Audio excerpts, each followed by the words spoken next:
I had never thought my relationship with my mother-in-law, Linda, would become anything more than a formal bond tied together by marriage. When I married Ryan, her only son, 3 years ago, I expected that his mom would be like most mothers-in-law, polite but distant, helpful but opinionated. For the first year or two, that's pretty much what we had. Dinners together, birthday gifts exchanged, polite conversations over tea. Nothing too close, nothing too personal. Then Ryan got a new job. That required us to move to another city. It was hard at first, leaving behind familiar faces and family dinners, but we adjusted. About 6 months after the move, Linda called and said she was planning to visit for a couple of weeks. Ryan was thrilled. He missed his mom, and I couldn't deny that I'd grown fond of her too, despite our relationship being more courteous than warm. When she arrived, she seemed unusually tired. Her energy was lower than usual, and she even mentioned feeling aches in her back and shoulders. I asked if she'd seen a doctor, but she brushed it off with a laugh and said it was just age catching up. Still, I kept an eye on her.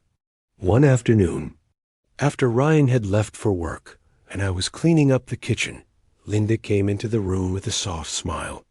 "Rachel," she said, her voice gentle, "would you mind giving me a quick massage? Just my shoulders and back. They've been so tight lately." I was surprised, not because the request was inappropriate. Far from it. But because we'd never really had that level of intimacy. Still, I nodded. "Of course," I said, setting the dish towel aside. We moved to the living room, where she sat down on the couch and leaned forward a bit. I got some massage oil I kept in our bathroom, warmed it up in my hands, and began gently working into her shoulders. She exhaled deeply, as if she had been holding in her tension for days. "You have good hands," she said softly. "Much better than the massage therapist I saw back home." I laughed a little, not really expecting praise. I wasn't trained after all. I just rubbed and pressed gently where I saw stiffness or knots. The moment felt oddly serene, like I was taking care of a part of Ryan, even though it was his mother. Maybe that's why I felt so committed to helping her feel better. As I worked through her back muscles, she began opening up. She told me about her life before Ryan was born, about the struggles she'd faced raising him on her own after his father passed away, about the nights she stayed up worrying if she'd be enough. It was a side of her I hadn't seen before, vulnerable, reflective, even poetic in some ways. When the massage ended, she sat back and looked at me with glassy eyes. "Thank you, Rachel. Not just for the massage, but for listening."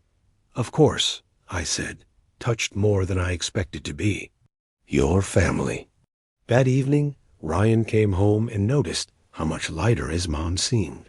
"You look like you've just come from a spa," he joked, and she chuckled. "She gave me a massage," Linda said, nodding at me. "Best one I've had in years." After that, things began to change between us. Linda started spending more time with me when Ryan was at work. We'd go for walks in the nearby park, do small art projects together at the kitchen table, or sit in silence with coffee. Our bond grew naturally, like sunlight nurturing a seed I hadn't realized had been planted. But a few days later, something unexpected happened that shifted the entire tone of her visit. We were folding laundry together when she asked, "Rachel, can I tell you something that might sound strange?" I looked up, sensing the seriousness in her voice. "Of course." She hesitated, then said, "That massage, it meant more to me than just relaxing muscles. It reminded me that I'm still seen. I'm still human, still cared for. Sometimes when you get to a certain age, people treat you like you've become invisible." Her words struck me deeply. I reached over and squeezed her hand. "You're not invisible. To me or to Ryan. We love you." She nodded, tears forming in her eyes. "I know, but it's different. That massage made me feel something I haven't felt in years. Like I'm not alone. I didn't know what to say. I just hugged her. After that day, she became more affectionate. Not in a strange or uncomfortable way, but she started hugging me more. Often, thanking me for the little things I did, calling me sweetheart instead of Rachel. At first, I welcomed it. Felt nice to be appreciated. But then I started noticing how intensely she looked at me sometimes. Her eyes lingered a bit too long. Her compliments grew more personal. Once, she even said, "You're the kind of woman I would have wanted to be close to when I was your age." I tried not to overthink it. Maybe she was just lonely. Maybe I was reading too much into it. But still, I began to feel the weight of her presence in a way that wasn't quite comforting anymore. It was like she was holding on to me as an anchor. Afraid to drift into isolation. One morning, she came into the kitchen while I was pouring coffee and said, "Rachel, can I ask for another massage today?" I hesitated. "Sure," I said, trying to smile. "Your shoulders again?" "No," she said, her voice softer than before. "Lower back this time, if you don't mind." I swallowed hard. "Okay." We went through the same process. I kept my movements professional and gentle. This time, though, there was a tension in the air I couldn't ignore. She didn't speak. She just closed her eyes and breathed deeply. When I finished, I stepped away quickly and said, "I hope that helped." She turned slightly and looked at me. "It did. You always know how to make people feel better."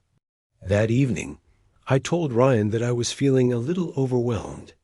I didn't go into detail, but I asked if maybe we could take his mom out for the day, go sightseeing or something. Get her mind off things. He agreed. The next day, we all drove to a botanical garden nearby. The fresh air, the colors, the movement, it brought life back into the dynamic. Linda laughed and walked ahead of us at times, taking pictures, smiling with strangers. She looked free. That night, as she packed her suitcase for her return trip the next day, she pulled me into a tight hug and whispered, "Thank you for everything. I'll never forget how you made me feel." I said goodbye with a mixed heart.